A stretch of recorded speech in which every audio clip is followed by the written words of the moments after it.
अज्ञानतिमिरान्धस्य ज्ञानाञ्जनशलाकया चक्षुरुन्मीलितं येन तस्मै श्रीगुरवे नमः। गुरवे गौरचन्द्राय राधिकाय तदालये कृष्णाय कृष्णभक्ताय तद्भक्ताय नमो नमः। वाञ्छाकल्पतरुभ्यश्च कृपासिन्धुभ्यैव च पतितानां पावनेभ्यो वैष्णवेभ्यो नमो नमः।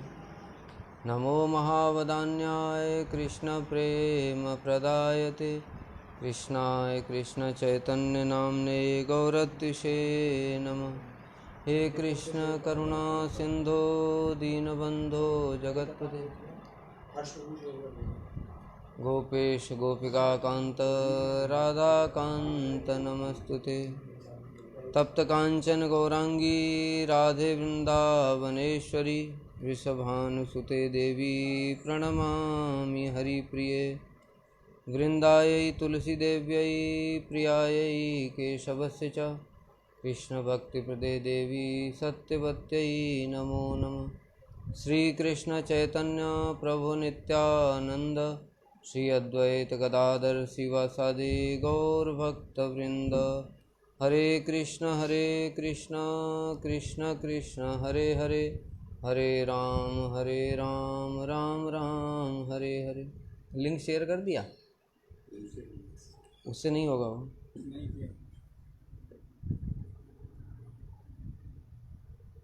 सुन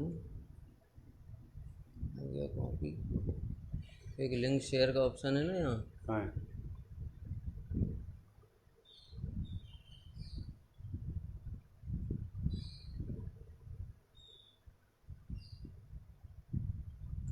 पता ही नहीं चल रहा, चलो देखते हैं फिर बाद।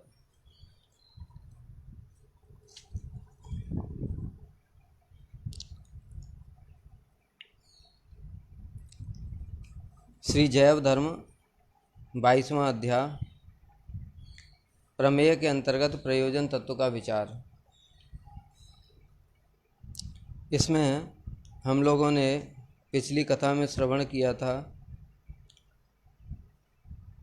जिसमें बताया था कि यदि प्रेम को सूर्य माना जाए तो भाव उसकी पहली किरण है। भाव के स्वरूप का यही परिचय है। इसमें हमने श्लोक भी बताया था भाव भक्ति का। शुद्ध सत्व विशेषात्मा प्रेम सूर्यांशु साम्य भाग रुचिभिः चित्त मासृण कृदसौ भाव उच्यते। भाव के 3 लक्षण बताए थे। पहला शुद्ध सत्व विशेष आत्मा, अर्थात जो भाव है उसमें हृदय में शुद्ध सत्व प्रकाशित हो जाता है। भगवान, उनके नाम, रूप, गुण, लीला, परिकर, धाम इत्यादि ये सदैव शुद्ध सत्व में ही प्रकाशित होते हैं। उसके अतिरिक्त ये प्रकाशित नहीं हो सकते। इसलिए जब तक हृदय में शुद्ध सत्व प्रकाशित नहीं होगा तब तक भगवान भी हमको हृदय में दर्शन नहीं देंगे, उनका नाम भी स्फुरित नहीं होगा, उनकी लीलाओं के दर्शन भी नहीं होंगे। इसलिए भाव का स्वरूप लक्षण बताया शुद्ध सत्व विशेष आत्मा। इसकी परिभाषा भी बताई थी, शुद्ध सत्व क्या है, शुद्ध सत्व विशेष क्या है, शुद्ध सत्व विशेष आत्मा क्या है, ये सब हमने पिछली क्लास में बताया था। उसके बाद में जो भाव का जो द्वितीय लक्षण बताया था, प्रेम सूर्यांशु साम्य भाग, प्रेम रूपी सूर्य की पहली किरण है। ये क्या है? तटस्थ लक्षण है। और रुचि भी मासृण कृदसौ, रुचि के द्वारा चित्त द्रवित हो जाता है। ये भी भाव का क्या है? तटस्थ लक्षण। इन दोनों को तटस्थ लक्षण क्यों बताया? स्वरूप लक्षण तो समझ में आता है, क्योंकि बिना शुद्ध सत्व के हृदय में भगवान प्रकाशित ही नहीं होंगे। इसलिए शुद्ध सत्व होना परम आवश्यक है। भाव का इसलिए यह स्वरूप लक्षण है। दूसरा बताया तटस्थ लक्षण, प्रेम रूपी सूर्य की पहली किरण है। तो देखने में लगता है कि प्रेम रूपी सूर्य की भाव तो पहली किरण होता ही है, तो फिर इसको तटस्थ लक्षण क्यों बताया? इसका क्या कारण? इसका कारण है कि प्रेम अवस्था में भगवान के नाम रूप गुण लीला की निरंतर स्फूर्ति होती है। अर्थात भगवान के अगर दर्शन हो रहे हैं, लीलाओं के दर्शन हो रहे हैं, तो वो निरंतर चलते ही रहते हैं। किंतु जो भाव है उसमें क्या होता है, प्रेम रूपी सूर्य की पहली किरण, सूर्य बड़ा होता है, किरण क्या होती है, छोटी सी होती है, एक किरण में थोड़ा सा प्रकाश होता है। उसी प्रकार से भाव में क्या होता है, नाम रूप गुण लीला की स्फूर्ति होती है, निरंतरता नहीं होती। तो ये जो स्फूर्ति होती है ये बिना भाव के भी हो सकती है, इसलिए इसको तटस्थ लक्षण बताया। अभी हृदय में भाव प्रकाशित नहीं हुआ, लेकिन कभी कभी भगवान अपने भक्तों पर कृपा करने के लिए उनको स्वप्न इत्यादि में दर्शन दे देते हैं। अब ये भगवान ने जो स्वप्न में दर्शन दिया तो भाव अवस्था से पहले ही अनर्थग्रस्त अवस्था में, तो क्या ये भाव का लक्षण हुआ? नहीं हुआ, ये भगवान ने कृपा कर दी बस। और जैसे अनर्थग्रस्त अवस्था में भगवान ऐसा क्यों करते हैं? क्योंकि साधक की उत्कंठा बढ़ाने के लिए। बहुत सारे भक्त लोग हैं, उनको इस प्रकार की अनुभूतियाँ होती हैं, उनको कभी स्वप्न में दर्शन, कभी कभी साक्षात में भी दर्शन होते हैं। वो कहते हैं कि ऐसे हमको इस प्रकार से हुआ, किंतु वो स्फूर्ति तो हो गई, उसके बाद में देखते हैं कि वो उनको तो अनर्थग्रस्त व्यक्ति है। तो अनर्थग्रस्त अवस्था में भी भगवान के नाम रूप गुण लीला इत्यादि की स्फूर्ति कभी कभी हो जाती है। कारण क्या है? कारण भगवान की कृपा या भक्तों की कृपा है। भगवान या भक्त उनकी उत्कंठा बढ़ाने के लिए, उनकी श्रद्धा को बढ़ाने के लिए कि भगवान जैसी वस्तु है। कभी कभी क्या होता है, हमको संदेह हो जाता है, पता नहीं इतने दिनों से भजन कर रहे हैं, भगवान होते भी हैं कि नहीं। तो भगवान ने उनकी उसी श्रद्धा को पुष्ट करने के लिए क्या किया, स्वप्न इत्यादि में दर्शन दे दिया या इस प्रकार की कुछ चीज़ कर दी, तो उनको श्रद्धा हो जाती, नहीं नहीं सही है, ये सब शास्त्र इत्यादि सब ठीक है। इससे क्या हो गया, इससे ये तो सिद्ध नहीं हो गया कि उसका भाव प्रकाशित हो गया।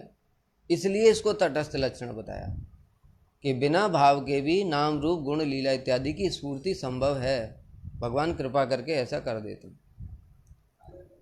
दूसरा जो लक्षण, तीसरा लक्षण जो बताया तटस्थ लक्षण, उसमें क्या, रुचि भी चित्त मात्सरण कृदसौ, रुचि के द्वारा चित्त का द्रवित होना, ये भाव का तृतीय लक्षण है। इसको भी तटस्थ लक्षण बताया। इसको तटस्थ लक्षण क्यों बताया? क्योंकि जब चित्त द्रवित हो जाता है तो भीतर में जो चित्त द्रवित हो रहा है वही बाहर में किस रूप में प्रकाशित होता है? रोमांच, कंप, अश्रु, पुलक, वैवर्ण इत्यादि, इन सब चीज़ों के रूप में बाहर इन अष्ट सात्विक विकारों के रूप में प्रकाशित होता है। तो जो रोमांच, कंप, अश्रु, पुलक, वैवर्ण इत्यादि हैं, वो हम देखते हैं कई बार वो बिना भाव के भी प्रकाशित हो जाते हैं। कैसे? हमने कोई इस प्रकार से देखते हैं, क्रिकेट इत्यादि ही देख लो, उसमें क्या होता है, बहुत जब मैच में बड़ी ऐसी स्थिति आ जाती है कि कौन जीतेगा, दोनों पक्ष में कोई जीत सकते हैं, तो एकदम रोमांच हो जाता है, पुलक हो जाता है। कई बार इस प्रकार की कोई चीज़ सुन लेते हैं, पुलक इत्यादि होता है, अश्रु निकल आते हैं। किसी को देखते हैं, अभी आगे आएगा, इसको विस्तार से नहीं बता रहे इसलिए क्योंकि अभी आगे आएगा ये। उसमें क्या होता है कि कोई भक्त नहीं है, कर्मी ज्ञानी इत्यादि है, वो भी क्या है, ज्ञानी लोग विशेष रूप से बस हरि नाम कर रहे हैं और हरि नाम करते करते देख रहे हैं उनके नेत्रों से आंसू निकल रहे हैं।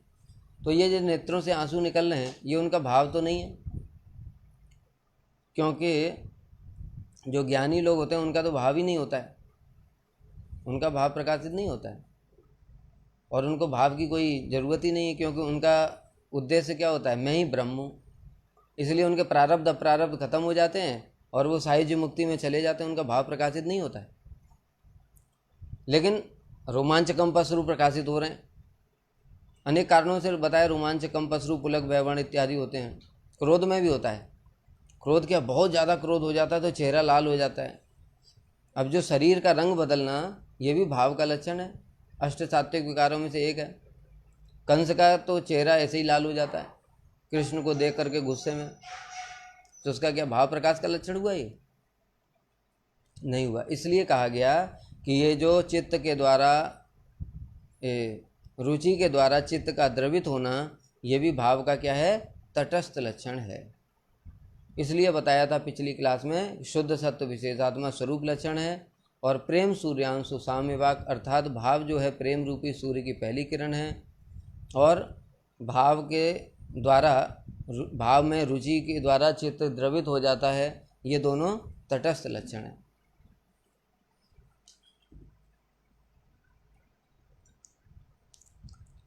अब यहाँ पर बता रहे हैं रुचि के द्वारा चित्त द्रवित हो जाता है।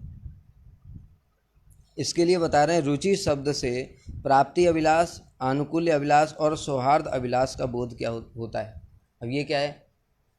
ये है साधन भजन करते करते श्रील रूप गोस्वामी पाद जी ने जो भक्ति के स्टेज बताए हैं, श्रद्धा, साधु संग, भजन क्रिया, अनर्थ निवृत्ति, निष्ठा, रुचि, उसमें ऐसे पहुँचते पहुँचते निष्ठा के बाद में रुचि होता है।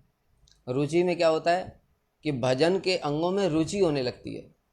उससे पहले तक क्या है, निष्ठा के स्तर में भी साधक भजन तो करता है, अर्थात वो हरि नाम करता है, कथा सुनता है, कीर्तन भी करता है, श्रवण कीर्तन स्मरण वंदन सब करता है वो, किंतु बुद्धिपूर्वक जबरदस्ती करता है।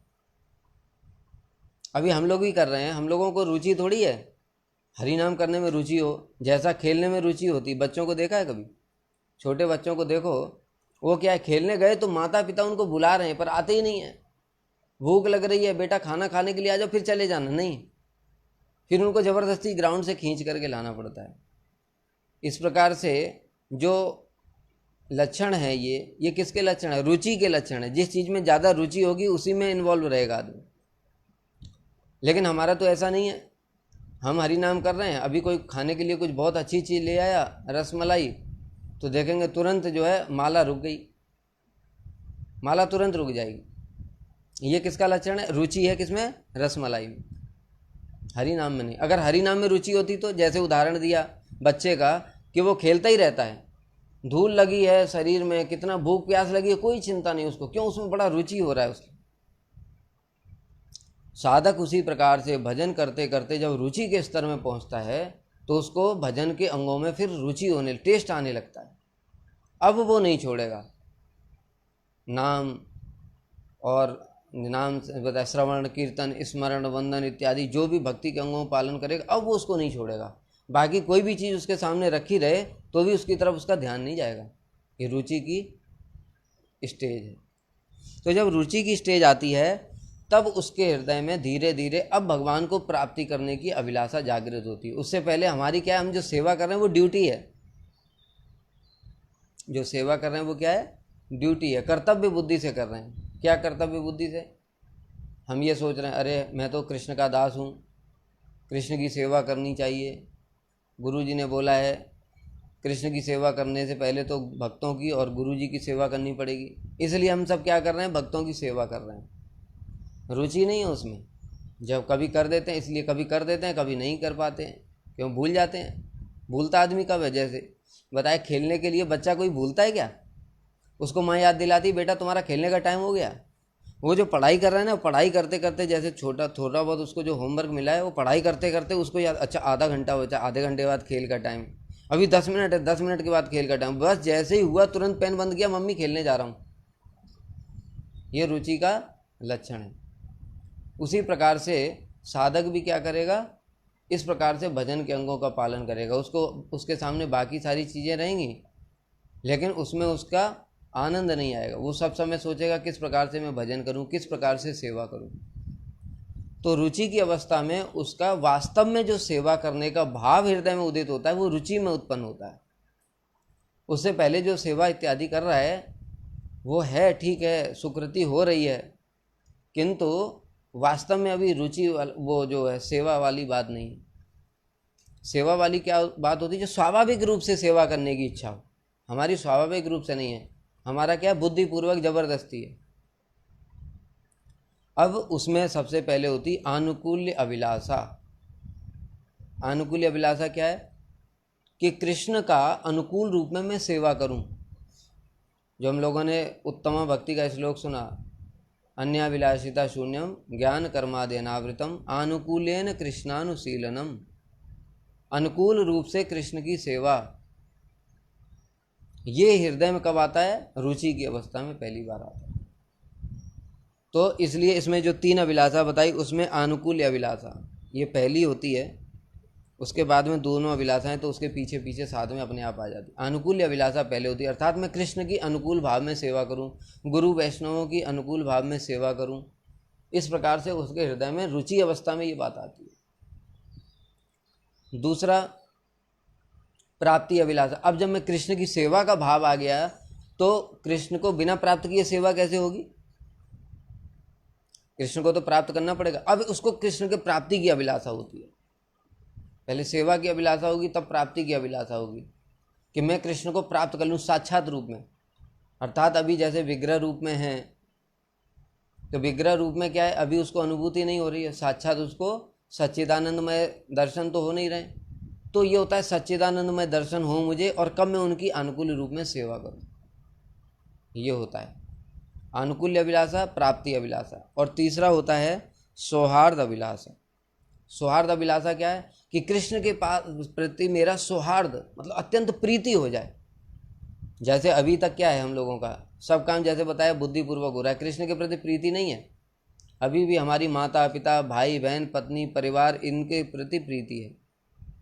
उदाहरण भी देखा जाता है कि जैसे 2 भाई हैं, वो मठ में आ गए दोनों, तो एक साथ मठ में आए, वो भजन में उन्नत नहीं है ज़्यादा, लेकिन उनकी प्रीति देखा जाता है एक दूसरे के प्रति बहुत है।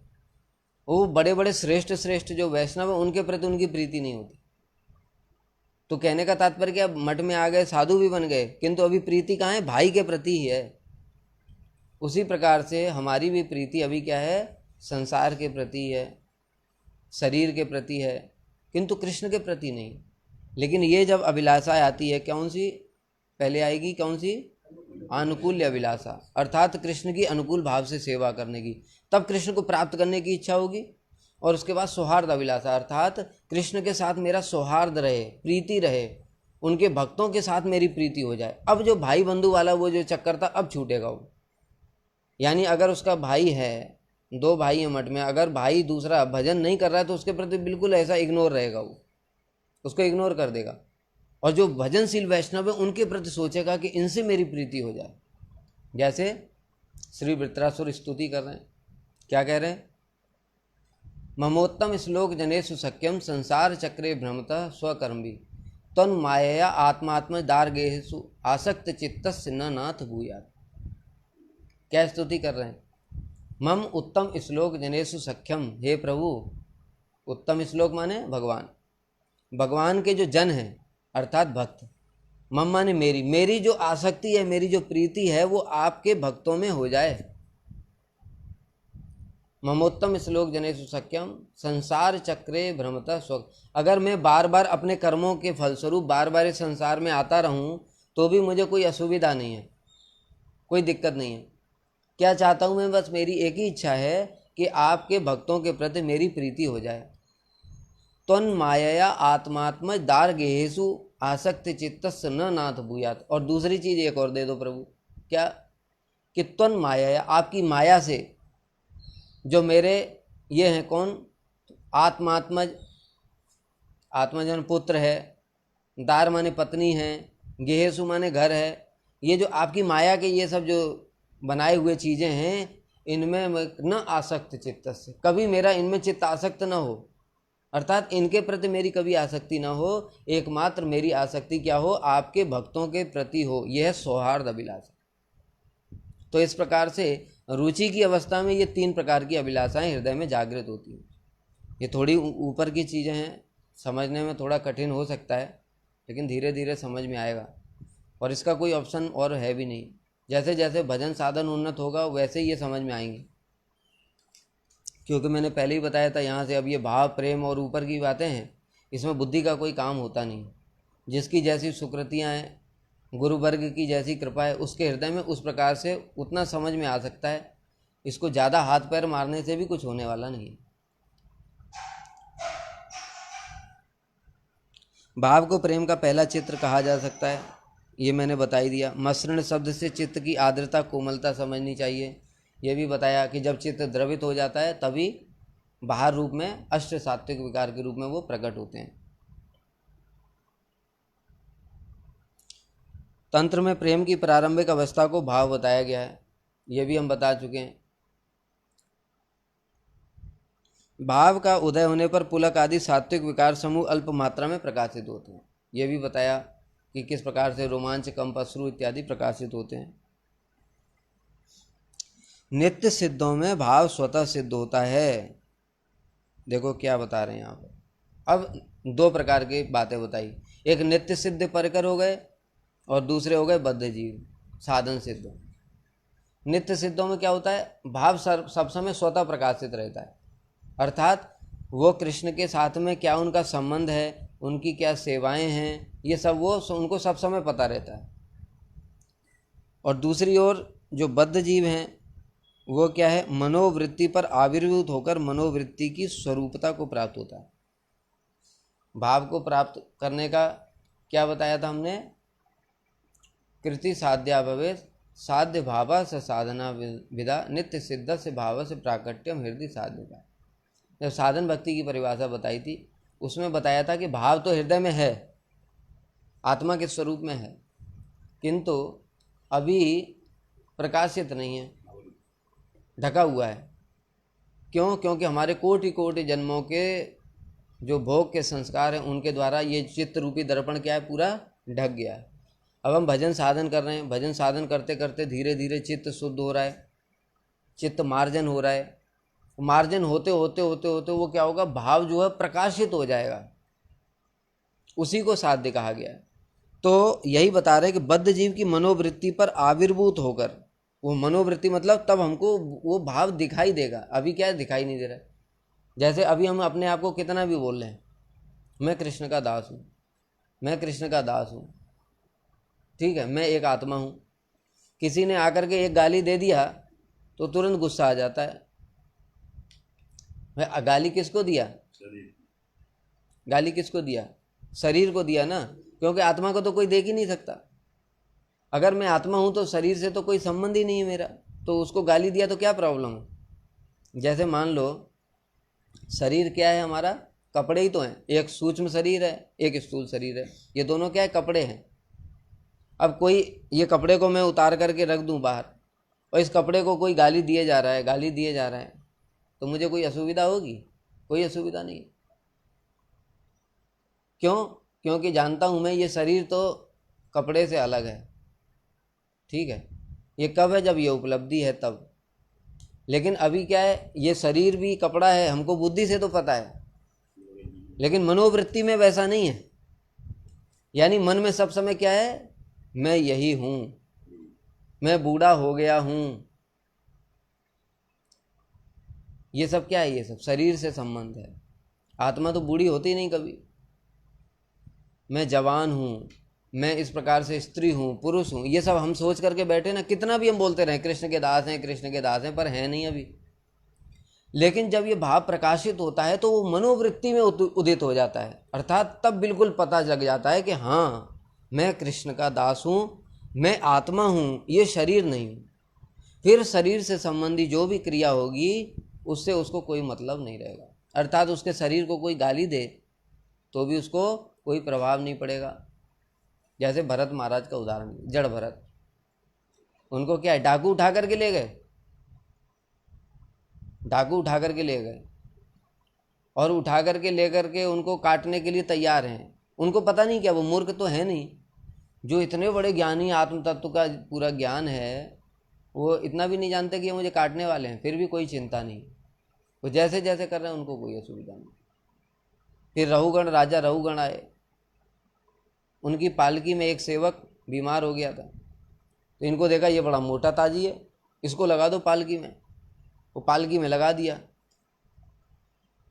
अब जब ये एक तरफ से पालकी उठा करके चल रहे हैं, कुछ भी तब भी नहीं बोले, कुछ नहीं बोले कि मुझे लगाओ नहीं लगाओ, मैं क्यों लगूं, ऐसे कुछ नहीं, चुपचाप लग गए जाकर। उसके बाद में जब पालकी चलने लगी तो नीचे चींटियाँ थीं, कीड़े मकोड़े थे, तो वो उनको देख करके चल रहे थे। पालकी ले जाने के टाइम क्या पढ़ना पड़ता है, वो चारों लोगों के पैर एक साथ आगे बढ़ने चाहिए। अगर ऐसा नहीं होगा, ताल नहीं होगा, कदम ताल, तो क्या होगा, ताल बिगड़ा तो पालकी इधर उधर डामाडोल हो जाएगी। अब भीतर राजा बैठा है और ये कभी एक पैर इधर मारते हैं, कभी उधर मारते हैं। तो भीतर से राजा क्या है, अब जब उसको पहले तो गुस्सा आया, फिर बाद में उसने गाली देना शुरू किया इनको, तब भी कुछ नहीं, चुपचाप बैठे हैं। क्यों? क्योंकि जानते हैं ये किसको बोल रहा है, ये शरीर को बोल रहा है, और मैं शरीर नहीं हूँ, मैं तो एक आत्मा हूँ। तो इस प्रकार से जब भाव मनोवृत्ति में आ जाता है, तब ये वास्तव में लक्षण वास्तविक रूप में प्रकाशित होते। उससे पहले हम बुद्धिपूर्वक कितना भी करते रहें तो होगा नहीं। तो बताया दो प्रकार का जीव हो गए, एक नित्य सिद्ध परकर, उनके तो भाव सब समय रहता है। दूसरा हो गए बद्ध जीव, वो साधन करते करते करते करते क्या होगा, जब भाव अवस्था आएगी तो मनोवृत्ति में वह भाव प्रकाशित हो जाएगा।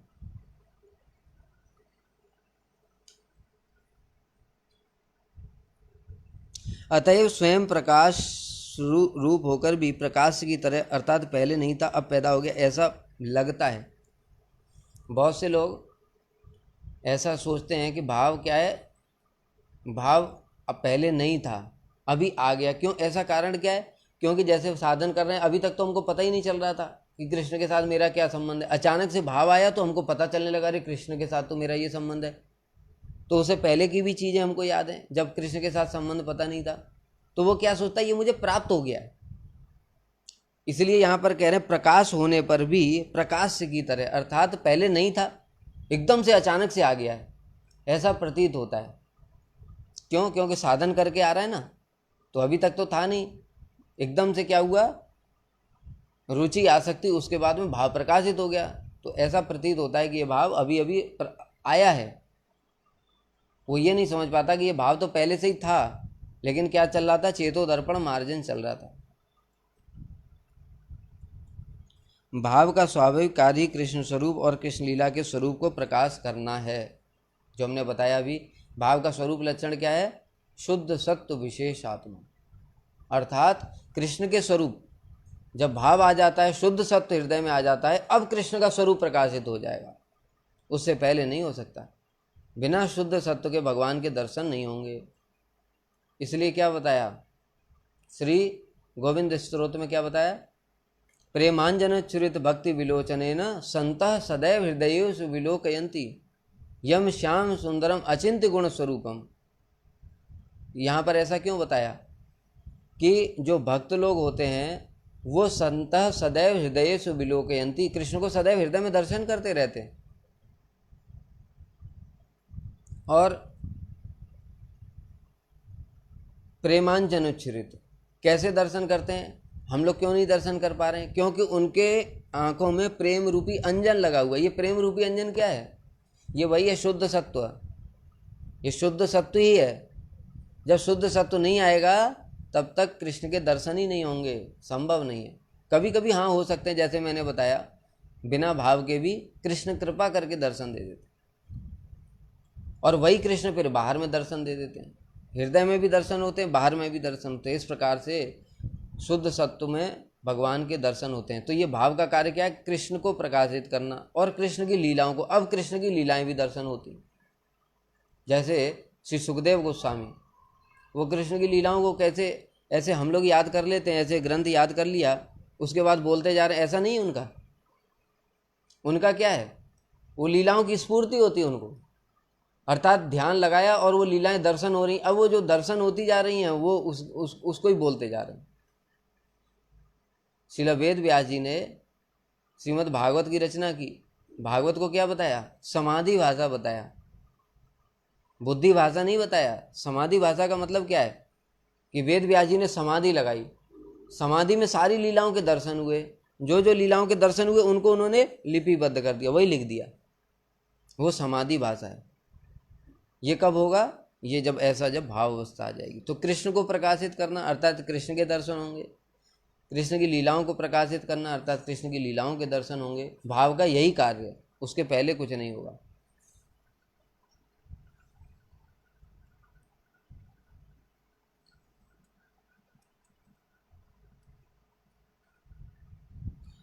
मनोवृत्ति के रूप में प्रकाशित रहकर भी वह दूसरे प्रकार के ज्ञान द्वारा प्रकाश से कासा भाव धारण किए हुए। ये मैं पहले ही बता चुका हूँ। क्या वो हृदय में तो प्रकाशित तो हो गया है, किंतु अभी कैसा प्रतीत होता है, जैसे ये पहले नहीं था प्रकाश से, अर्थात अभी अभी आ गया है। वास्तव में रति स्वयं आस्वादन स्वरूपा होती है। जो ये भाव बताया गया है, ये भाव क्या होता है, ये स्वयं आस्वादन स्वरूपा होती है। अर्थात जब भाव आ जाता है, जीवात्मा को अपना स्वरूप का ज्ञान हो जाता है, उसी में उसको आनंद मिल जाता है। लेकिन इतना होने पर भी बद्ध जीव के लिए कृष्ण और कृष्ण लीला आस्वादन के हेतु के रूप में दिखाई पड़ती है। ऐसा प्रतीत होता है कि कृष्ण लीला और कृष्ण, इसके बिना हमको आनंद नहीं मिलेगा। जब तक हम कृष्ण लीला का दर्शन नहीं करेंगे तब तक हमको आनंद नहीं मिलेगा, ऐसा प्रतीत हो रहा है। लेकिन भाव क्या है, भाव अपने आप में भी बहुत आनंद देता है, लीलाओं का दर्शन किए बिना भी। इसलिए भाव भक्त को देखा तो वो सदैव आनंद में निमग्न रहते हैं। क्या बताया श्रीमद् भागवत में, नियोगम कल्पतरोर गलितम फलम शुक मुखादमृत द्रव संयुतम पिबत भागवतम रसमालय मुहुरो रसिका भूवि भाव का। हे भावुक भक्तों, इसका निरंतर पान करो। तो वो क्या करते हैं, निरंतर पान करते, जब भागवत को कीर्तन इत्यादि करते हैं तो उनके क्या होता है, शरीर में रोमांच, कंप, अश्रु, पुलक, ये सब होते हैं ना, तो उसको उसमें स्वयं ही आनंद आता है। यही कहते हैं भाव स्वयं, जो रति है वो क्या है, आस्वादन स्वरूप है। वो उसमें बहुत आनंद प्रकाशित हो जाता है हृदय में। ब्रजनाथ, भाव कितने प्रकार के होते हैं बाबा जी? उत्पत्ति भेद से भाव दो प्रकार का होता है, साधन अभिनिवेशज भाव और कृष्ण भक्त का प्रसादज भाव। साधारण तौर पर साधन अभिनिवेशज भाव ही लक्षित होता है, प्रसादज भाव बिरले ही देखा जाता है। अब पूछा भाव कितने प्रकार का होता है, बताया भाव दो प्रकार का। कौन सा? एक साधन अभिनिवेशज, अर्थात साधन से प्राप्त होने वाला। उत्पन्न नहीं कह सकते यहाँ। उत्पन्न क्यों नहीं कह सकते? उत्पन्न क्यों नहीं कह सकते भाव को? क्योंकि उत्पन्न किसको कहते हैं, जो पहले नहीं था अभी उत्पन्न हो गया, इसलिए उत्पन्न नहीं कहते इसको। क्या कहते हैं? प्रकाशित, साधन से प्रकाशित। अर्थात हम साधन भजन कर रहे हैं, उस क्रम में क्या आएगा, पहले श्रद्धा, साधु संग, भजन क्रिया, अनर्थ निवृत्ति, निष्ठा, रुचि, आसक्ति, और साधन करते करते करते करते हम भाव अवस्था तक पहुंच गए। चारों प्रकार के अनर्थ दूर हो गए, और उसके बाद तब क्या आ जाएगा, भाव हमारा प्रकाशित हो जाएगा। ये क्या हुआ, ये साधन अभिनिवेशज, अर्थात साधन के फलस्वरूप वो भाव प्रकाशित हुआ, इसको कहते हैं साधन अभिनिवेशज भाव। दूसरा, कृष्ण और कृष्ण भक्त का प्रसादज। प्रसाद माने कृपा, प्रसाद माने क्या होता है, कृपा। प्रसाद जा लगा दिया पीछे, मतलब जन्म माने कृपा से जो उत्पन्न हुआ। फिर बताया उत्पन्न का मतलब क्या है, यहाँ प्रकाशित हुआ, क्योंकि भाव कभी भी उत्पन्न नहीं होता है। अगर ऐसा बोल दिया भाव उत्पन्न होता है तो दोष हो गया, यानी आत्मा में पहले नहीं था अभी आ गया, जबकि आत्मा में क्या है, जीव आत्मा में, जीव के स्वरूप में ही भाव पहले से ही फिक्स है। तो ये क्या होता है, कृष्ण की कृपा हो गई, साधन भजन करते करते अभी निष्ठा रुचि आसक्ति तक नहीं पहुंचे थे, पहले ही किसी अवस्था में, आसक्ति से पहले ही अवस्था में थे, चाहे वो कोई भी अवस्था हो सकती, और अचानक से कृष्ण ने कृपा कर दी और भाव प्रकाशित हो गया। यह है कृष्ण प्रसादज, अर्थात कृष्ण की कृपा से। और कृष्ण भक्त प्रसादज, अर्थात भगवान ने कृपा नहीं की, भक्तों ने कृपा कर दी, भक्तों ने कृपा कर दी और भाव हृदय में प्रकाशित हो गया। तो ये दो प्रकार का भाव बताया, एक साधन अभिनिवेशज अर्थात साधन से प्रकाशित, और दूसरा कृष्ण भक्ति, कृष्ण भक्त और कृष्ण की कृपा से प्राप्त। अब इसको एक एक करके विचार करेंगे। साधन अभिनिवेशज भाव किसे कहते हैं? वैधि और रागानुगा मार्ग के भेद से साधन अभिनिवेशज भाव दो प्रकार का होता है। साधन अभिनिवेशज भाव सबसे पहले रुचि को उत्पन्न करता है, पश्चात भगवान के प्रति आसक्ति और अंत में रति को उत्पन्न करता है। क्या बता रहे हैं? वैधि और रागानुगा भक्ति हम लोग पहले ही श्रवण कर चुके हैं। वैधि भक्ति क्या होता है? जिसमें कि शास्त्र शासनमयी है, अर्थात शास्त्र के भय से कोई व्यक्ति भजन कर रहा है, कृष्ण के प्रति उसका ऐश्वर्य भाव है, ये क्या है, वैधि भक्ति। तो इसमें भी क्या है, चाहे वो वैदिक भक्ति हो चाहे रागानुगा भक्ति हो, दोनों किसके भेद हैं? साधन भक्ति के भेद हैं। साधन भक्ति दो प्रकार की, वैदिक भक्ति, रागानुगा भक्ति। तो वैदिक भक्ति के लिए भी यही क्रम है क्या? श्रद्धा, साधु संग, भजन क्रिया, अनर्थ निवृत्ति, निष्ठा, रुचि, आसक्ति, भाव। और रागानुगा भक्ति का भी यही क्रम है, श्रद्धा, साधु संग, भजन क्रिया, दोनों में क्रम एक ही है। तो वैदिक भक्ति वाला हो चाहे रागानुगा भक्ति वाला हो, इस क्रम में ही वो आगे बढ़ते हुए जब उसका भाव प्रकाशित होता है, इसको कहते हैं साधन अभिनिवेशज भाव। पुराणों और नाट्य शास्त्र में रति और भाव को एक माना जाने के कारण मैं भी दोनों को एक ही मान रहा हूँ। शास्त्रों में रति और भाव को एक ही बताया गया है। रति को ही भाव कह देते हैं, भाव को भी रति बोलते हैं। वैदिक भक्ति साधन अभिनिवेशज अवस्था में श्रद्धा पहले निष्ठा को उत्पन्न करती और पीछे निष्ठा रुचि को, परंतु रागानुगा के साधन भाव में एक ही बार रुचि उत्पन्न होती है। क्या बता रहे हैं लोग? थोड़ा सा अंतर है क्या कि ये जो क्रम चल रहा है, इसमें जो वैदिक भक्ति है उसमें क्या होगा? पहले श्रद्धा होगा, साधु संग, भजन क्रिया, अनर्थ निवृत्ति, और फिर निष्ठा होगी। फिर निष्ठा के बाद में रुचि उत्पन्न होगी, रुचि के बाद आसक्ति, और आसक्ति के बाद भाव प्रकाशित होगा। किंतु जो रागानुगा साधन भक्ति है उसमें क्या होगा? एक बार में ही पहले रुचि उत्पन्न हो जाएगी सीधे। रागानुगा साधन भक्ति क्या होता है? रागानुगा भक्ति में ब्रजवासियों की सेवा को देख करके उनको प्राप्त करने के लिए जो हृदय में लोभ जागृत होता है, उस लोभ के कारण जो हम भक्ति करते हैं उसको कहते हैं रागानुगा साधन भक्ति। विराजंतीम अभिव्यक्तिम ब्रजवासी जनादेशु रागात्मिकाम अनुसृता या सा रागानुगा उच्यते। ये रागानुगा की परिभाषा बताई क्या कि जो भक्ति ब्रजवासियों में विराजमान है उसको रागात्मिका भक्ति कहते हैं। उस रागात्मिका के अनुसरण जो करती है रागानुगा भक्ति, उसको कहते हैं, यानी उसी प्रकार की सेवा करने की इच्छा। जैसे कृष्ण के सखा हैं, वो क्या सेवा करते हैं? कृष्ण के साथ खेल कूद करते हैं, उसमें कृष्ण के साथ कुश्ती भी लड़ते हैं। कभी कृष्ण को उठा के पटक देते हैं, कभी कृष्ण उनको पटक देते हैं। कभी कृष्ण उनके कंधे पर चढ़ करके घूमते हैं, कभी वो कृष्ण के कंधे पर चढ़ के घूमते हैं। कभी कृष्ण उनका जूठा खा लेते हैं, कभी वो कृष्ण का जूठा खा लेते हैं। इस प्रकार से जो सख्य भाव है अत्यंत, कृष्ण उनको कहते हैं जाओ गाय चरा करके लाओ, गैयों को ले गए, जाओ उनको पानी पिला करके लाओ। इस प्रकार से जो कृष्ण के साथ में सख्य भाव है, ये देख करके, इस प्रकार का सख्य भाव देख करके कि हमको साक्षात भगवान के साथ खेलेंगे, क्या आनंद आएगा।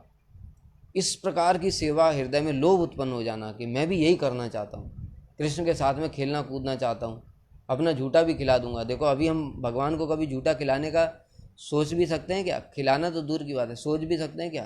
तुरंत क्या सोचेंगे? ना ना भगवान, अपराध हो जाएगा, ये तो मेरा झूठा हो गया, इसको नहीं दे सकता मैं ठाकुर जी को। और वो कैसी अवस्था है? वो ऐसी अवस्था है कि जहाँ पर पकौड़ा खुद पहले चखते हैं, कहते हाँ बढ़िया लगा तो कृष्ण को देंगे। तो इस प्रकार का हृदय में लोभ जागृत हो जाना, ये रागानुगा भक्त। मैया यशोदा जैसे कृष्ण की सेवा करती हैं, उनको नहलाना, उनको दिलाना, उनको कपड़े पहनाना। वो कृष्ण क्या है, भूख लग रही है, रोए जा रहे हैं, रोए जा रहे हैं, मैया उनको चुप नहीं कराएंगी तो रोते ही रहेंगे, अपने आप कुछ नहीं करने वाले। उनके लिए खाना बनाना, मक्खन चलाना, गोद में बिठाना, इस प्रकार से उनको चुंबन करना, है ना, उनको सुलाना, जगाना। ये जो भाव दे करके हृदय में जागृत हो जाए कि मैं भी इसी प्रकार से कृष्ण की सेवा करूं।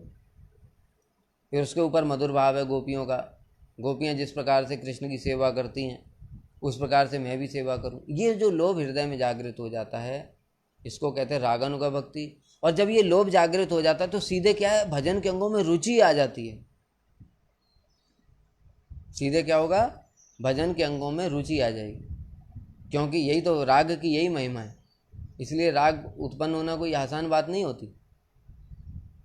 राग जैसे हम लोग वैदिक भक्ति कर रहे हैं, वैदिक भक्ति करते करते रुचि की अवस्था में ही राग उत्पन्न होता है। वो लगभग अभी हमारा एकदम से लोभ जागृत नहीं होगा, जब तक हमारे अनर्थ हैं तब तक वो लोभ जागृत ही नहीं होता है, संसार में ही मन आविष्ट रहता है। तब क्या होगा, देखा रुचि की अवस्था में बताया ना, अनुकूल्य अभिलाषा, तब ये होगी अनुकूल्य अभिलाषा कि कृष्ण की मैं अनुकूल भाव से सेवा करूं। प्राप्ति अभिलाषा, कृष्ण मुझे मिल जाए, सौहार्द अभिलाषा, जैसे ब्रजवासियों का कृष्ण के साथ सौहार्द है, प्रीति है, प्रेम है, वैसा मेरा भी हो जाए, ये बताया। ये भी स्वतः होता है प्रभु, या इसके लिए भी? स्वतः होता है, इसके लिए कोई तरीका नहीं है। क्या बताया? कृष्ण भक्ति रस भाविता मति क्रियताम यदि कुतो अपि लभ्यते तत्र लौल्यम अपि मूल्यम एकलम जन्म कोटि सुकृतैर न लभ्यते। स्पष्ट रूप से बता दिया, करोड़ों करोड़ों जन्म भी वैदिक भक्ति का पालन करते रहो तो जरूरी नहीं है कि राग उत्पन्न हो जाए, लोभ उत्पन्न हो जाए। तो फिर क्या करें? लोभ को उत्पन्न करने के लिए क्या करें? फिर कह रहे कहीं से वो लोभ वाली बुद्धि मिल जाए, खरीद लो उसको। खरीद ले, कहाँ से खरीदें? कहीं ठेले पे बिक रही है क्या? कृष्ण भक्ति रस भाविता मति, यही है लोभ वाली ऐसी बुद्धि जो कृष्ण भक्ति रस में डूबी हुई है। कृष्ण भक्ति रस क्या? ये है सख्य रस, वात्सल्य रस, मधुर रस। कह रहे खरीद लो, कुतो भी, कहीं से भी खरीद लो, जहाँ से मिल जाए। फिर भैया कहाँ मिलेगी? कह रहे वहाँ मिलेगी, जिसके पास है उसी के पास मिलेगी। यानी कि जो रागात्मिक जन हैं या जो रागानुगा में प्रवेश कर चुके हैं उनके संग करना पड़ेगा, और कोई उपाय नहीं है। तुम अकेले जंगल में बैठ करके करते रहो करते रहो करते रहो भजन, राग उत्पन्न ही नहीं होगा। उल्टा क्या होगा पता है? वो साधन भजन करने से क्या होगा? प्रारब्ध नष्ट, अप्रारब्ध नष्ट, अनर्थ नष्ट, भाव वैदिक भक्ति से ही भाव प्रकाशित हो जाएगा। अब तो राग में प्रवेश करने का तो चांस ही खत्म, वो तो पहले से ही होता है, भाव से पहले ही होता है राग में प्रवेश करने का तो चांस। भाव प्रकाशित हो गया, वैदिक भक्ति वाला वैकुंठ चले गए, सूक्ष्म हो गया। ठीक है। लेकिन उससे पहले अगर जैसे बताया जो रागात्मिक जन हैं या रागानुग भक्त हैं उनका संग करके, अर्थात उनसे कथा श्रवण करोगे, कथा श्रवण करते करते जैसे हम सुनते हैं, हमारे गुरुदेव जब कथा करते थे तो ऐसा प्रतीत होता था, जिन भक्तों ने सुना वो बोलते हैं सब, ऐसा प्रतीत होता था मानो साक्षात ब्रज है, कृष्ण बंसी बजा रहे हैं, मतलब जैसे वो देख रहे हैं। और गोपियाँ यहाँ पर आकर के खड़ी हो गई पेड़ के पीछे और वो ओट से देख रही हैं, ऐसे लग रहा है जैसे गुरुजी साक्षात देख रहे हैं, ब्रज सामने ही है। और वो पूरी जो लीलाओं का वर्णन करते, फिर ऐसा हो रहा है, फिर अभी ऐसा हुआ, फिर ये हुआ। तो वो क्या है, वो जब सुनते हैं ऐसे भक्तों के मुख से तब हृदय में क्या होता है? वो ट्रांसफॉर्मेशन होता है, लोभ जागृत होता है कि हमको भी ऐसा मिल जाए। वही बताया ना, आनुकूल्य अभिलाषा, प्राप्ति अभिलाषा, सौहार्द, तब जागृत होती है। जन्म कोटि सुकृति न लभ्यते, कोटि कोटि जन्म की सुकृति से भी नहीं होगा, इसलिए खरीदना पड़ेगा। खरीदना कहाँ से पड़ेगा? जहाँ पे है, जिसके पास है। तुम्हें दवाई चाहिए और तुम पंसारी की दुकान पे पहुँच गए जहाँ आटा दाल चावल मिलता है, तो पंसारी दवाई कहाँ से देगा? दूसरी ओर तुम्हें आटा चाहिए और तुम मेडिकल स्टोर पे चले गए, मुझे 5 किलो आटा दे दो, तो मिलेगा? उसी प्रकार से जिनके पास वो राग भक्ति है उनके पास जाना पड़ेगा, उनका संग करना पड़ेगा। उनका संग करते करते करते उनके जैसा ही हृदय में लोभ जागृत होगा, और वो लोभ ही मूल्य है। जो कह रहे हैं ना खरीद लो, तो खरीदने के लिए मूल्य देना पड़ेगा ना, फ्री में तो कोई चीज़ मिलती नहीं। तो मूल्य क्या है? कहते लोभ। तुम्हारे हृदय में जब वो लोभ देख लेंगे तो वो तुमको क्या करेंगे? कृष्ण भक्ति रस भाविता मति दे देंगे। इसके अतिरिक्त और कोई उपाय नहीं है। और लोभ कैसे जागृत होगा? उनका संग करने से, वैसी कथाएं सुनने से। और तुम वैकुंठ में नारायण की ऐश्वर्यमयी कथा सुनते रहो तो लोभ कहाँ से जागृत होगा? कभी लोभ जागृत होना तो दूर की बात है, कभी मन में भी नहीं आएगा ऐसा, कभी मन में भी नहीं आएगा। हनुमान जी हैं, राम जी के भक्त हैं, 24 घंटे सेवा करते हैं, किंतु उनके मन में कभी लोभ जागृत होता है कि मैं कृष्ण के कंधे पे चढ़ जाऊं, राम जी के? होता है? नहीं होता। उसी प्रकार से जो ऐश्वर्य भाव में भक्ति कर रहे हैं, क्योंकि उनका ऐश्वर्य भाव है ना, ऐसे जागृत ही नहीं होगा। तो जो ऐश्वर्य भाव से भक्ति कर रहे हैं उनके हृदय में कभी वो लोभ जागृत हो ही नहीं सकता है। इसलिए क्या करना पड़ेगा? माधुर्य भाव का संग करना पड़ेगा। इसलिए श्रील गुरुदेव हमारे जब पहली बार विदेश में गए तो वहाँ तो इस्कॉन का प्रचार था। श्रील स्वामी महाराज जी ने विदेश में इस्कॉन का प्रचार किया बहुत सारा, और जगत को बताया क्या? कृष्णस्तु भगवान स्वयं, कृष्ण स्वयं भगवान हैं। ये क्या है? अब ये ऐश्वर्य वाली भक्ति है। इसका मतलब ये नहीं स्वामी महाराज जी ऐश्वर्य में है, क्योंकि उनका अधिकारी नहीं था, उनको क्या राग बताएं अभी। समझ ही नहीं पाएंगे। इसलिए उन्होंने क्या किया, गीता का प्रचार किया। कृष्ण स्वयं भगवान है, सबके मूल हैं, अनादिरादि गोविंद सर्व कारण कारणम ये हैं, ये सब बताया उन्होंने। लेकिन हमारे गुरुदेव जब पहली बार विदेश गए तो उन्होंने एक बात बोली, क्या? श्रील स्वामी महाराज जी ने तुम लोगों को बताया कृष्ण क्यों भगवान है, मैं तुमको ये बताने आया हूँ कृष्ण क्यों भगवान नहीं। अभी तो सब बड़े आश्चर्यचकित हो गए, ये क्या कह रहे हैं, हमने तो ये सुना कृष्ण भगवान है, कृष्ण ही स्वयं भगवान है, अब ये तो उल्टी बात कह रहे हैं। तब उन्होंने बताया मैं उल्टी बात नहीं कह रहा हूँ, कृष्ण क्या हैं? वो भगवान नहीं, वो सखा हैं। वो क्या हैं? वो नंद बाबा यशोदा मैया के पुत्र हैं, वो गोपियों के प्रियतम हैं। अब मैं तुमको वो ऐश्वर्य वाला भुलाने आया हूँ, अब माधुर्य वाला बताने आया हूँ। क्योंकि अगर ये ऐश्वर्य भाव रहेगा कृष्ण के मन में कि मैं भगवान हूँ, तो फिर सखाओं को अपने कंधे पर कैसे चढ़ाएंगे? भगवान किसी को कंधे पर नहीं चढ़ाते। अगर उनको ये भाव याद रहेगा तो गोपियों के सामने हाथ क्यों जोड़ेंगे? भगवान कभी किसी के सामने हाथ नहीं जोड़ते, उनके पास तो सब कुछ है। नंद बाबा के जूते वो सिर पर लेकर के आते हैं। अरे सारा जगत भगवान के जो चरण हैं उनकी उपासना करता है, और वो क्या कर रहे हैं? नंद बाबा की चरण पादुका को सिर पर धारण करके ले जा रहे हैं।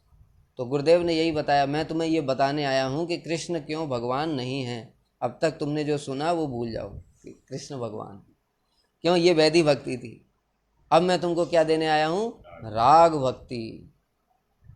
ऐसे साधुओं का संग करना पड़ेगा, इसके अतिरिक्त और कोई उपाय नहीं।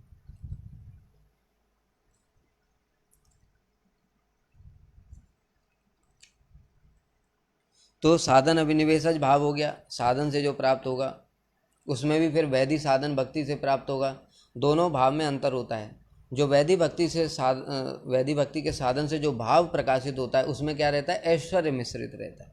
ऐश्वर्य अर्थात भगवान है सर्वशक्ति, जो मैंने बताया कृष्ण स्वयं भगवान है, ये क्या है? वैधि भक्ति से उत्पन्न भाव।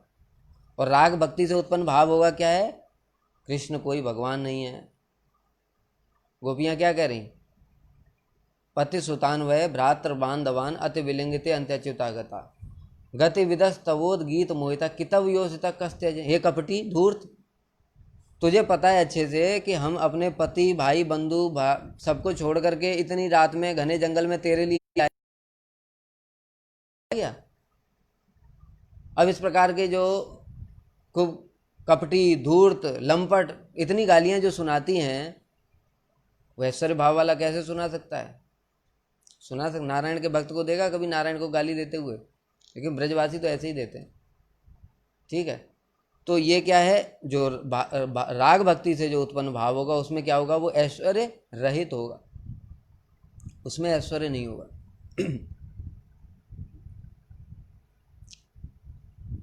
अब कृष्ण प्रसादज और कृष्ण भक्त प्रसादज, नाम से पहले ही बता दिया कि जो भाव अभी साधन में बहुत उन्नत नहीं हुआ था, बताया जैसे अनर्थ निवृत्ति चल रही है या निष्ठा चल रही है, और अचानक से क्या हुआ? उसके बाद सीधे भाव प्रकाशित हो गया। यह है प्रसादज अर्थात कृपा से। लेकिन ऐसा बहुत बहुत दुर्लभ होता है, सब समय ऐसा नहीं होता है, ये बहुत दुर्लभ है। इसलिए तुम सोच करके बैठो कि कोई मेरे ऊपर कृपा करेगा मैं साधन नहीं करूँगा, ऐसा नहीं चलेगा। हमको क्या करना पड़ेगा? सामान्य नियम, एक है विशेष नियम। विशेष नियम देखो, सामान्य नियम यही है कि जैसे हम लोग देखते थे स्कूल और यूनिवर्सिटी, जो बड़ी पॉपुलर यूनिवर्सिटी जो बहुत प्रसिद्ध हैं, उनमें क्या होता है? एंट्रेंस टेस्ट होता है, मेरिट लिस्ट आती है, उसमें एडमिशन होता है। जो एंट्रेंस टेस्ट में आए, जो बेचारे एंट्रेंस टेस्ट में पास नहीं हुए, वो भले ही कितने भी इंटेलिजेंट क्यों ना हो, लेकिन फिर भी उनको एडमिशन नहीं मिलेगा। एंट्रेंस जिसने क्वालिफाई किया है उसी का एडमिशन होगा। ये क्या है? सामान्य नियम। लेकिन एक कोटा भी होता है, जैसे राष्ट्रपति का कोटा है, प्रधानमंत्री का कोटा है, सब जगह कोटा होता है। उसमें क्या है कि अगर किसी बहुत विशेष वीआईपी व्यक्ति ने, राष्ट्रपति ने लेटर लिख करके दे इसको एडमिशन कर लो, तो करना पड़ेगा, ऐसा होता है। तो ये क्या है? ये विशेष कृपा से हो गया।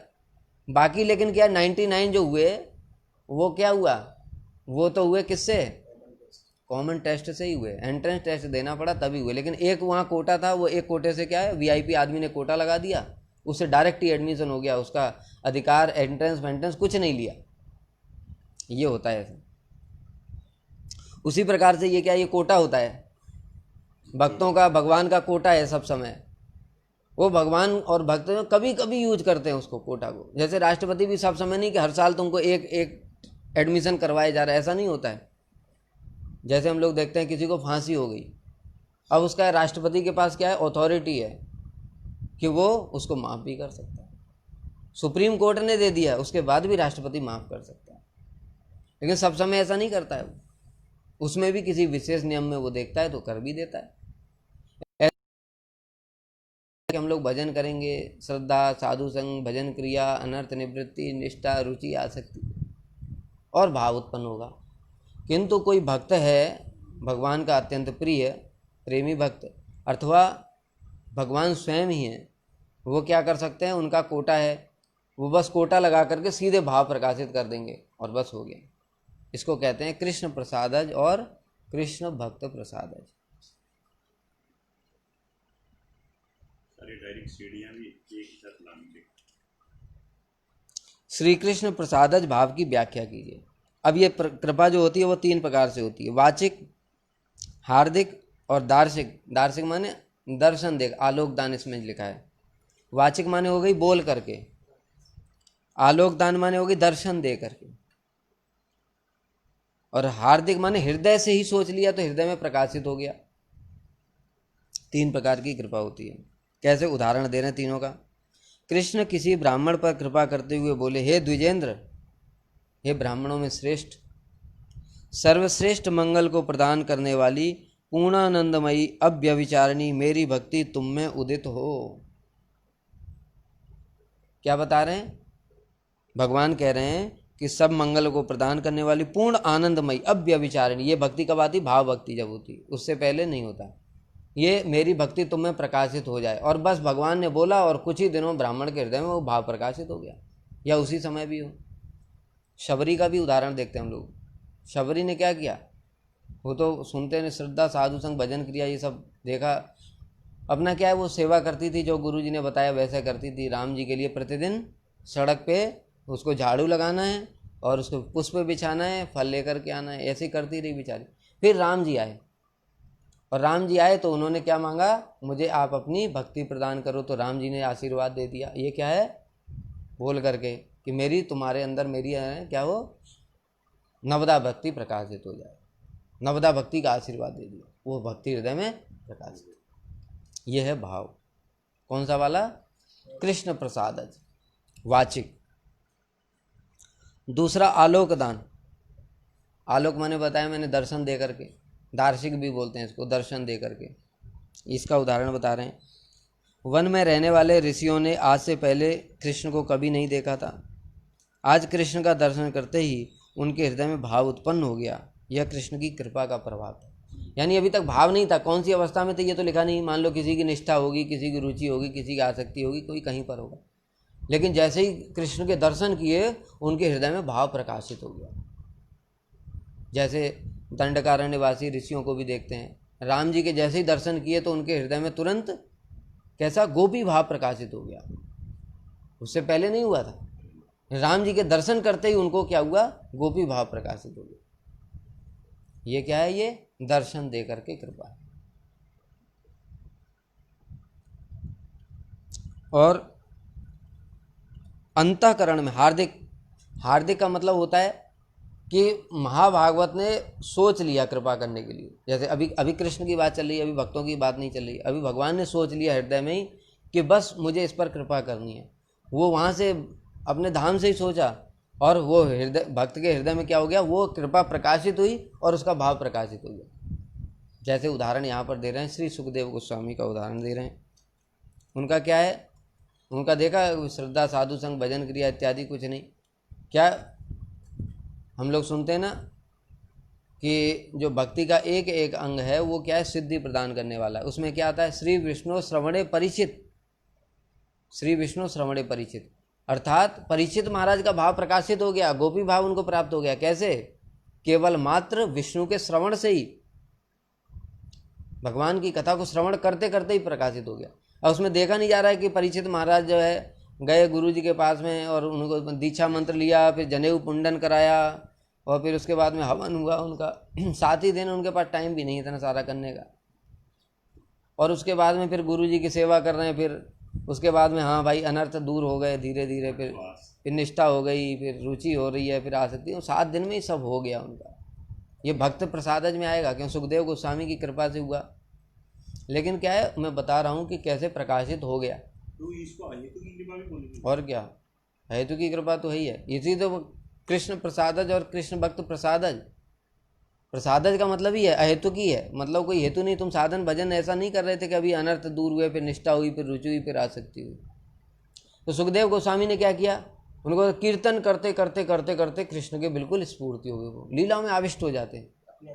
हाँ, समाधि लग जाती है उनकी। फिर परीक्षित महाराज थोड़ा उनको पूछते हैं, गुरुदेव देखा कि मौन हो गए गुरु जी, तो मौन हो गए एकदम से। तो मौन हो गए तो ऐसे कैसे काम चलेगा भाई 7 दिन। श्रील सुखदेव गोस्वामी ने राधा जी का नाम क्यों नहीं लिया भागवत में? इसलिए तो आया नहीं लिया उन्होंने। अगर जो अपना जो इष्ट है ना, हमारी तरह तो है नहीं, वो जो उस अवस्था में भाव और प्रेम की अवस्था में क्या होता है, वो अगर अपने इष्ट का नाम ले दिया तो फिर उसके बाद में क्या है, वो हृदय में वो इतना भाव उत्पन्न होता है कि उसी में आविष्ट हो जाता है, वो समाधि लग जाती है।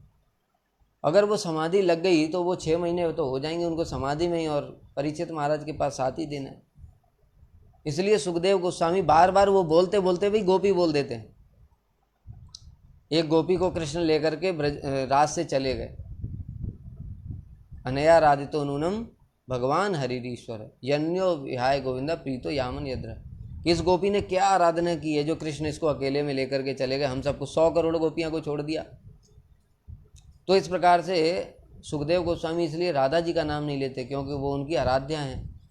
अगर उनका नाम लिया तो फिर वो अपने आप को कंट्रोल नहीं कर, फिर कथा नहीं बोल पाएंगे, फिर क्या होगा, जिसके लिए भगवान ने उनको भेजा जगत में भागवत को प्रकाशित करने के लिए, वो तो रह जाएगी, क्योंकि परीक्षित महाराज के पास तो 7 ही दिन है। इसलिए सुखदेव गोस्वामी को क्या है, वो भाव प्रकाश, गोपी भाव प्रकाश, श्री विष्णु श्रवणे परिचित भवत व्यासकी कीर्तने। जो व्यासकी अर्थात सुखदेव गोस्वामी हैं, उनको कीर्तन से वो भाव प्रकाशित हुआ। ये भी क्या है, कृष्ण प्रसाद, हृदय में ही प्रकाशित हो गया। और श्रीमन महाप्रभु के अवतार में तो ये तीनों भाव पूर्ण रूप से देखे जाते हैं। क्या, किसी को महाप्रभु ने कृपा कर दिया, जैसे जगाई मदाई को भगवान ने क्या, महाप्रभु ने बोला ठीक है तुम्हें कृष्ण भक्ति हो जाए, बस। अरे कौन सा साधन कर रहे थे बताओ, उनका क्या साधन था? उल्टा उन्होंने क्या किया, मटकी उठा करके नित्यानंद प्रभु के सिर में मार दी। हरिदास ठाकुर को मटका लेके दौड़ाया मारने के लिए। ये साधन होता है? भक्तों के प्रति ऐसा काम कर रहे हैं। और उल्टा महाप्रभु ने क्या बोल दिया, जाओ तुम्हें कृष्ण प्रेम हो जाए, बस होते बोलते ही हो गया। और वो परम भागवत हो गए, मतलब अब उनके दर्शन करके लोग जो हैं भक्त बन जाते हैं। ये क्या है, ये कृष्ण प्रसाद है महाप्रभु की कृपा से। और दर्शन दे करके किसको हुआ, झारखंड के जंगलों में जब महाप्रभु गए थे उस समय क्या हुआ, बस वो तो क्या है, कीर्तन करने लगे, आविष्ट हो गए कीर्तन में। और जो शेर देख रहा है उनको, तो शेर भी हरि बोल कर रहा है, सांप देख रहा है सांप भी हरि बोल, हाथी सब एक साथ। शेर हिरन को खा जाता है और हिरन और शेर परस्पर आलिंगन कर करके हरि बोल कर रहे हैं। इस प्रकार से वहाँ पर क्या हुआ, वो जो जीव हैं, पशु हैं, उनको भी भाव प्रकाशित होगा। ये क्या है, ये कृष्ण प्रसाद है। तो इस प्रकार से असंख्य लोगों के हृदय में तीनों प्रकार से भाव प्रकाशित हुआ महाप्रभु के लीला में।